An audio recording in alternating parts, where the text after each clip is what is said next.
வேலை நிறுத்தத்தில் ஈடுபட்டுள்ள போக்குவரத்து தொழிலாளர்கள் நாளை முற்றுகை போராட்டம் நடத்த உள்ளதாக தகவல் வெளியாகியிருக்கிறது. இதுகுறித்த முழு விவரங்களோடு செய்தியாளர் ராஜகுமரன் இணைப்பில் இருக்கிறார். ராஜகுமரன், இதுகுறித்து தொழிற்சங்கங்கள் ஏதேனும் அறிவிப்பை வெளியிட்டிருக்கின்றனவா? இதுகுறித்த முழு விவரங்களை வழங்கலாம். வேலை நிறுத்தத்தில் ஈடுபட்டிருக்கக்கூடிய போக்குவரத்து கழக தொழிற்சங்கங்கள் நாளைய தினம் முற்றுகை போராட்டத்தில் ஈடுபட இருப்பதாக தற்போது தகவல் வெளியாகி இருக்கின்றது. இன்னும் சற்று நேரத்தில் அதிகாரப்பூர்வ தகவலை CITU உள்ளிட்ட தொழிற்சங்கத்தினர் இணைந்து வெளியிட இருக்கின்றார்கள்.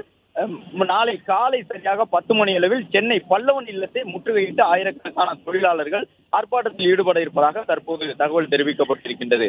அது மட்டுமல்லாமல் நாளைய தினம் காலை வேளையிலேயே, அதாவது அதிகாலை முதலே பேருந்து நிலையங்கள் மற்றும் போக்குவரத்து பணிமனைகள் உள்ளிட்டவற்றுக்கு முன்பாக முற்றுகை போராட்டம் நடத்தப்படும் எனவும், சென்னையை பொறுத்தவரை நாளை காலை 10 மணி அளவில் பல்லவன் இல்லத்திற்கு முன்பாக போக்குவரத்து தொழிலாளர்கள் ஆயிரக்கணக்கில் ஒன்று திரண்டு பேருந்துகளுக்கு முன்பாக அமர்ந்து போராட்டத்தில் ஈடுபடுவார்கள் என்றும் தெரிவிக்கப்பட்டுள்ளது.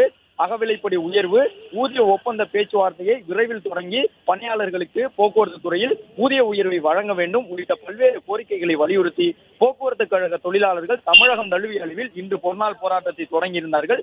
இந்த நிலையில்தான் நாளைய போராட்டம் முற்றுகை போராட்டமாக நடைபெறும் எனவும், பணிமனைகளை விட்டு பேருந்துகள் புறப்படும் பொழுது பேருந்துகளுக்கு முன்பாக அமர்ந்து போராடக்கூடிய வகையில் அந்த போராட்டம் நடைபெறும் எனவும், தமிழகத்தில் இருக்கக்கூடிய அனைத்து பேருந்து நிலையத்தின் முன்பாகவும் நாளை காலை முதல் இந்த முற்றுகை போராட்டத்தை நடத்த இருப்பதாகவும் தற்பொழுது தொழிற்சங்கம் தரப்பில் தெரிவித்துள்ளனர்.